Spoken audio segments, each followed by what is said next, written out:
Jadi pangeran itu ya aneh, aneh sing apik to. Jadi misalnya ana wong maca Quran kok yakin ra disepuro iku dianggap ngenyek Quran. Wong wukuf ning Arafah kok nyangka dosane ra disepuro dianggap ngenyek pangeran. Mane ana wong wali iku mergo ndablek. Dene wong ndablek ra wali iku goblok-gobloke wong. Jadi ke daftar wali lewat jalur napa? Ndablek. Tapi potongane ya tetep ra wali, menjene serabakan. Dadi wali niku gampang. Dene kok ora dadi wali wis bejane wong. Engko tak terangno carane dadi wali sing gampang-gampang ae. Nak mbok bar Ramadan tak deloke wis masuk ta urung. Nah ora tak sidangno engko. Ya dadi kan ora dadi wali usul ning pengadilan kudu dimenangno. Rawahu ngene hati sapa Imam Ahmad. Wasiratu te syarat iku dumatun. Wasiratu tawi siratal mustaqim dumatun peteng. Wasiratu te dalan lagu maring sirat wal yaqinu yakin. Wa te kang yakin tahqiqu tasdiki ku benerno barang sing tasdik. Tahqiqu tasdiki iku tahqiq dalam benerno. Maksudnya kamu punya otoritas pemikiran yang akurat. Kanggo benerno bil ghaibi lan barang ghaib. Niki sing dadi ibadah kula nganti ketemu pangerane. Tahqiqu tasdiki ku duwe akurasi benerno. Bil ghaibi lan barang ghaib. Carane bi izalati kulli ghaibin kelawan ngilangno saben-saben sing dadekno kemamangan. Bi izalati kulli ghaibin kelawan ngilangno saben-saben barang sing dadekno kemamangan. Pun kula baleni nggih saking awal wal maqalatur Rabi'ah kula terangno ya. An-Nabi Bakrin Siddiq radhiyallahu anhu dawe az-zulumatu khamsun. Dawe Abu Bakar kegelapan itu ada 5. Iki mergo Abu Bakar wong saleh, nek kegelapan yo luwih akeh. Dadi ora pati apal nek jumlahe akeh ora pati apal. Roe muk piro? 5. Nah, zaman akhir ora temu 5 ribuan to. Ribuan. Nomor 1 hubud dunya. Seneng dunya. Seneng dunia macam-macam, seneng pangkat, seneng apa saja yang tidak mengantarkan ke akhirat. Iku darani napa? Dunia. Atau apa saja yang murahan, iku darani dunia. Kalau terangno definisi dunia. Dunia kata dana ya dunuan. Ana sing ulama nasrib sangka dania terus ditakhfif hamzah dadi daniah. Daniah terus ditakhfif hamzah dadi ya daniyah. Daniyah terus ngikuti wazan fu'la jadi dunya. Jadi anggar barang sing hina iku jenenge napa? Dunya. Utawa barang sing dekat iku jenenge dunya. Mergo maknane dunya iku saiki, dana iku maknane dekat. Akhirat nanti. Srungokno wae kok kowe suwe-suwe paham. Sehingga sesuatu yang tidak murahan kayak sujud, kayak sedekah, kayak ngaji iku ora dunya.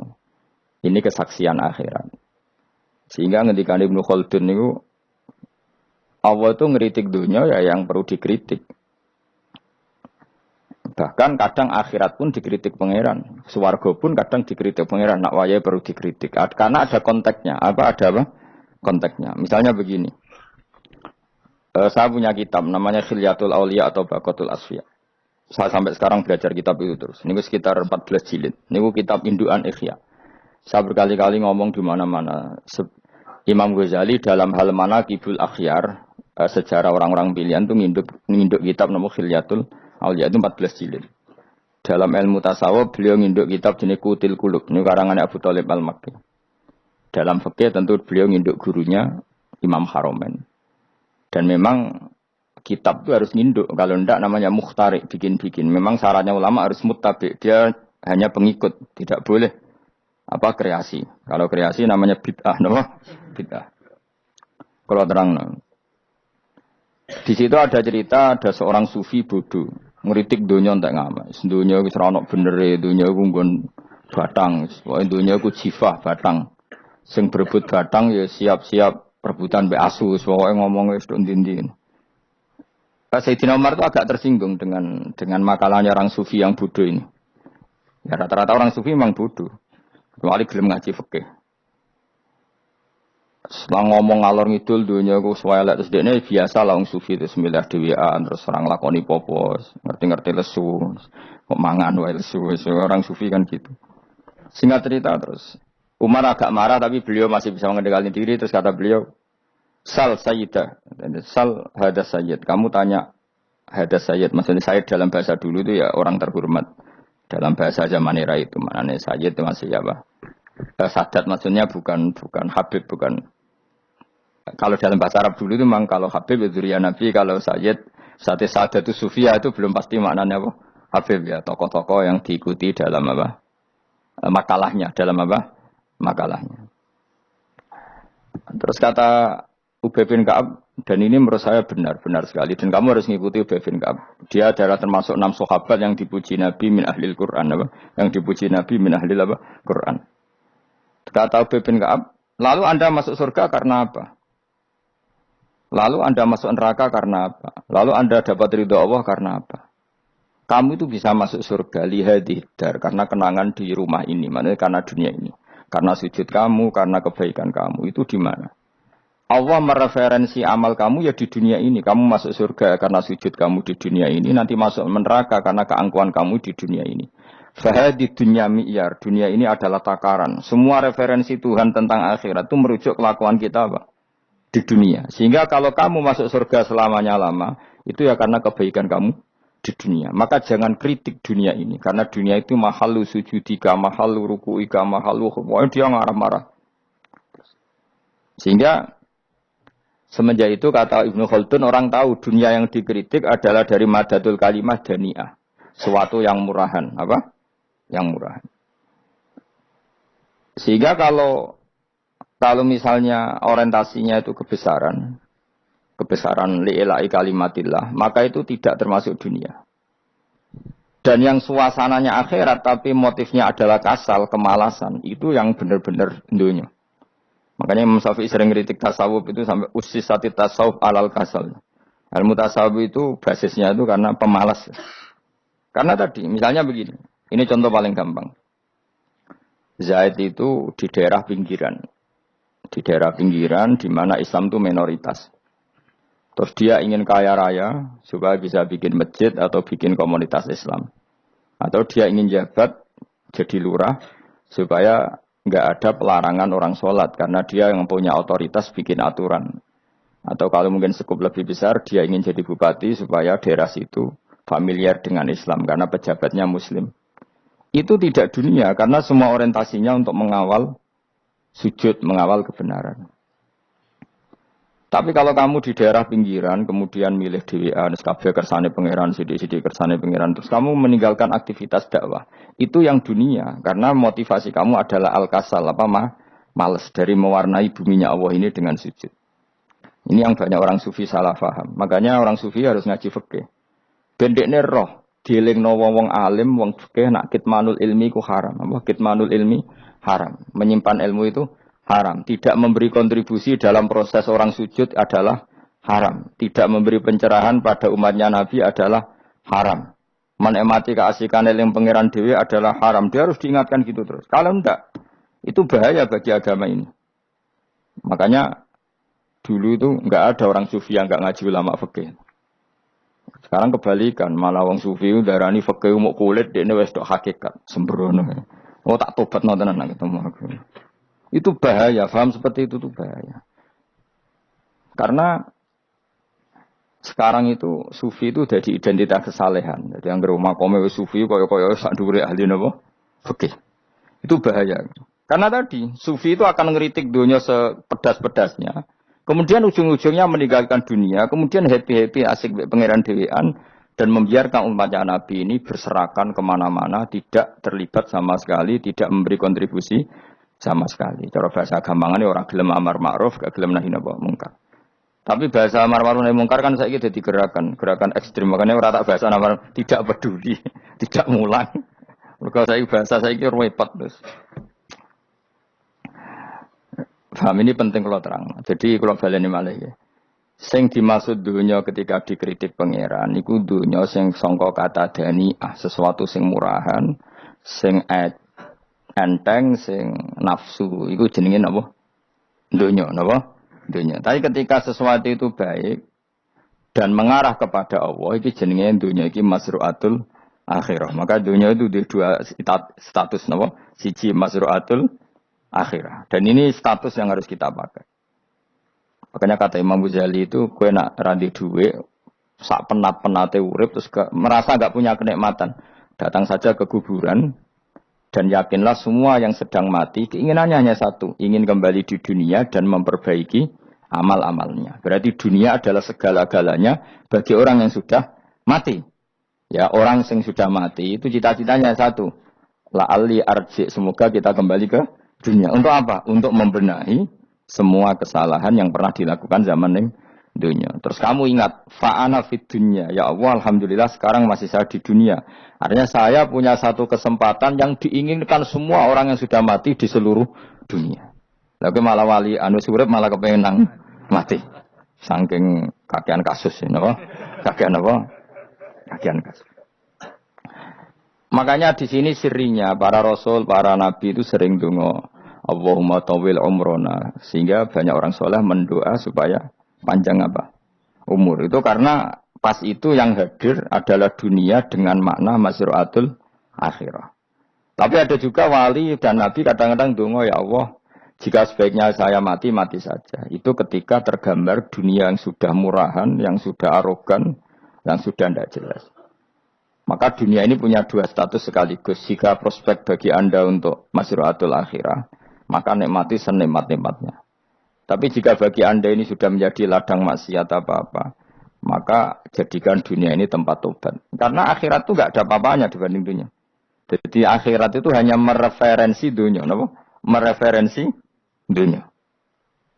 Ini penting kula aturno. Kadang-kadang sufi kemudian goblok, ora iso ngaji. Dia nganggep dunia sampai akhirat itu penting akhirat, tapi cara maknaninya salah. Lho kowe nganti ning akhirat mlebu swarga itu karena apa coba? Amal zaman di mana? Di dunia. Berarti penting mana dunia sama akhirat? Penting dunia karena akhirat mau efek, apa? Efek dunia ini yang pokok. Apa dunia ini yang pokok. Kalau Allah kan cara ngendikan tidak seperti itu. Allah cara ngendikan gini loh. Akhirat, maksudnya walal akhiratu khairul laka minal ula gini. Sesuatu yang berorientasi akhirat dan kemudian menjadikan kamu nyaman di akhirat itu khairul laka minal ula, itu lebih baik ketimbang dunia ora kok.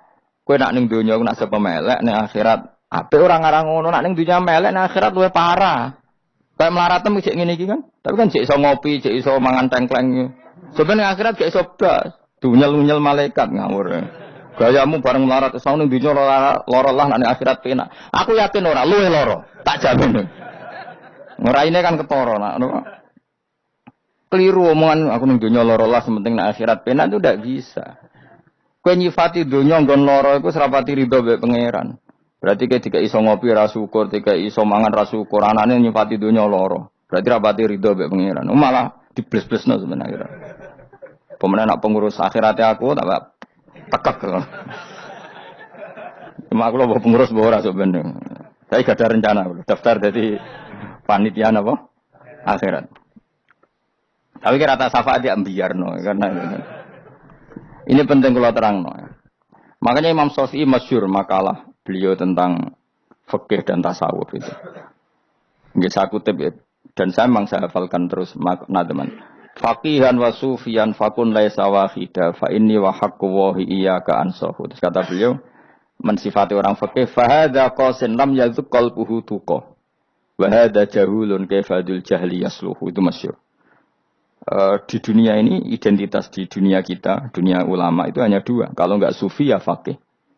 Kamu jangan jadi salah satu. Faqih adalah orang sing qasin, itu qalbuhu qasin, hatinya itu keras, hatinya atas. Lam jadu qalbuhu tuqas, gak ditakwa blas. Wong faqih ora ditakwa blas, gak diempati blas. Tapi orang sufi itu wahada jauh ini malah geblek blas, malah parah meneh.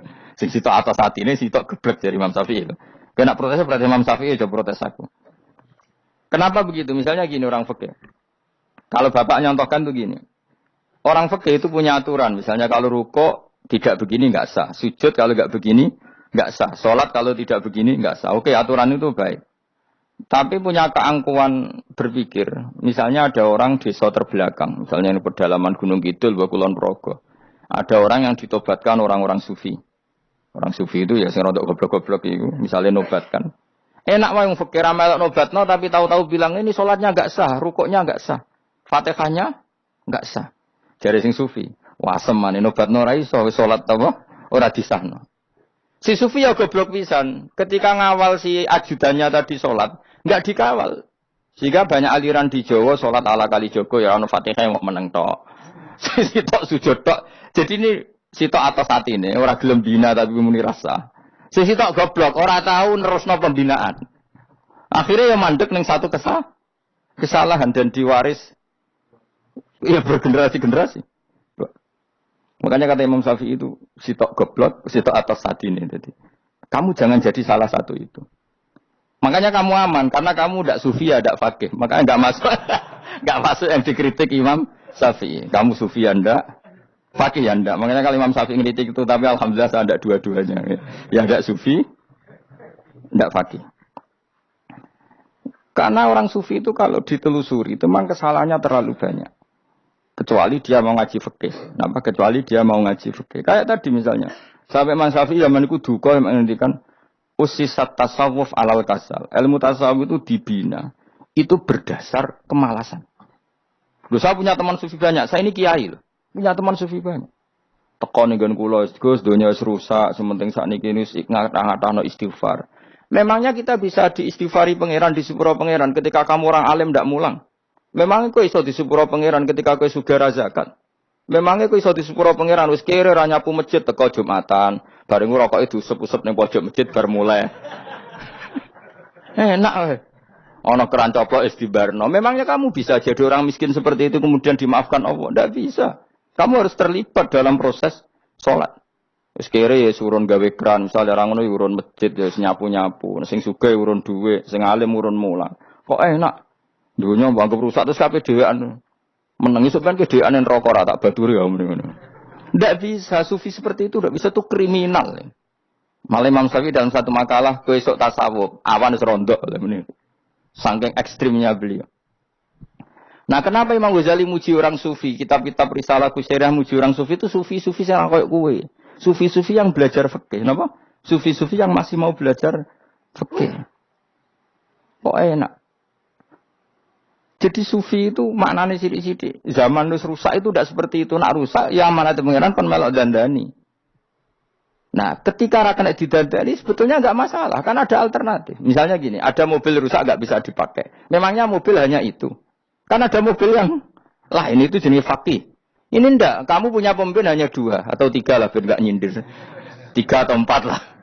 Ketika 4 ini orang ini gagal, seakan-akan Indonesia gagal. Memangnya Indonesia hanya punya orang 4 itu. Goblok sekali kita berpikir gitu. Segoblok-gobloknya apa?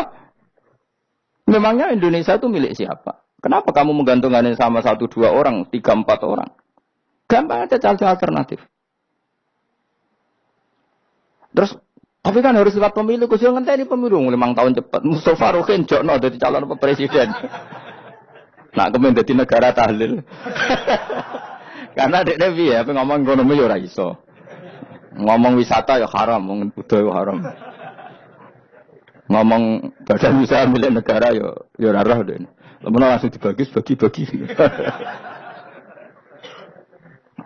Tapi kelirunya kita selalu begitu. Ketika kecewa sama pemimpin, seakan-akan dunia ini tergantung pemimpin itu. Mana ada dunia ini dipasrahkan sama makhluk oleh Allah. Dunia ini milik Allah, nggak pernah dipasrahkan makhluk. Bahkan kiai mati pun nggak ngefek pada agama.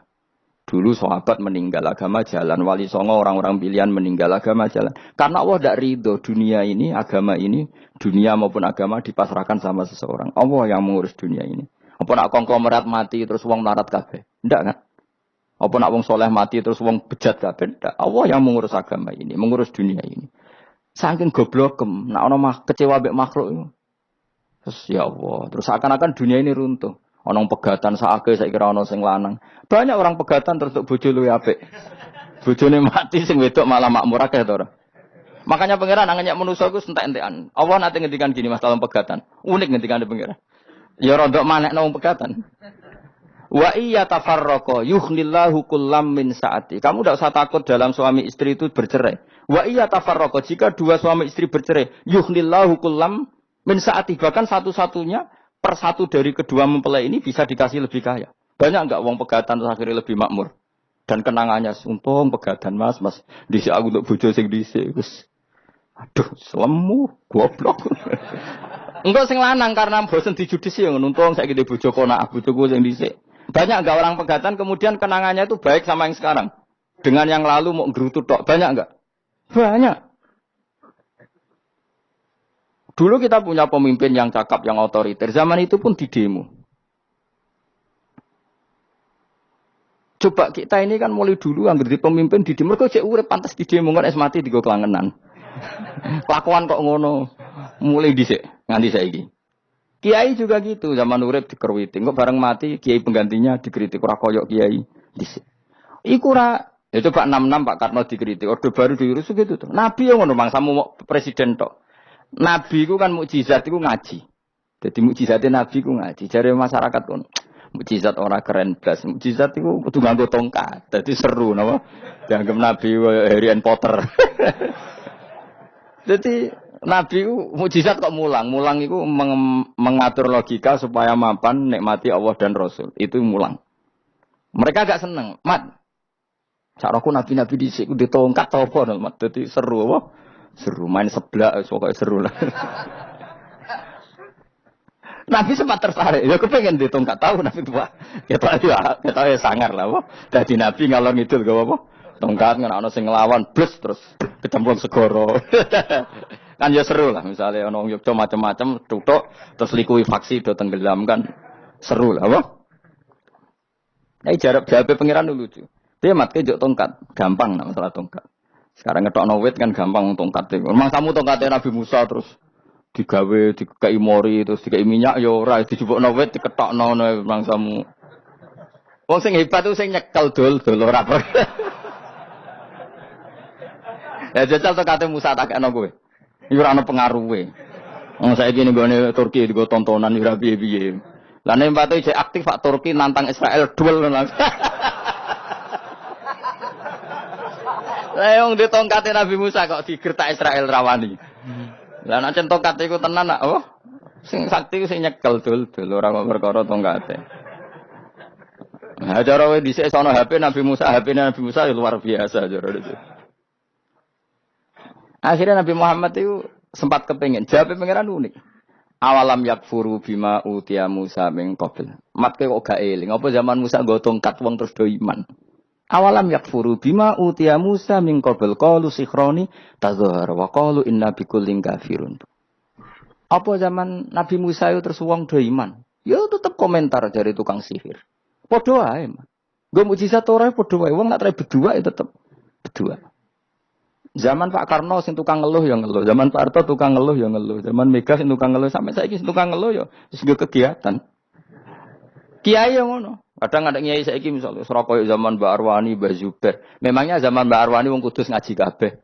Wong saku ya kelakuane wis ngono-ngono wae. Misale kula ya, kadang ya wong komentar. Gus Bae ora koyo zaman Bandur Salim. Lah aku wis dididik bapak, zaman Bandur Salim apa wong ya ngono. Engko bapak zaman Bandur Sam apa ngono sampai zaman Basunan Bunang misal. Ayo jajal.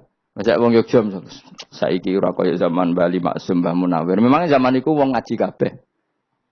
Ya ndak juga kan sak rohku kiye nak ngaji sing ngaji ya wong ngono-ngono iku pancet wong iku. Itu pengalaman.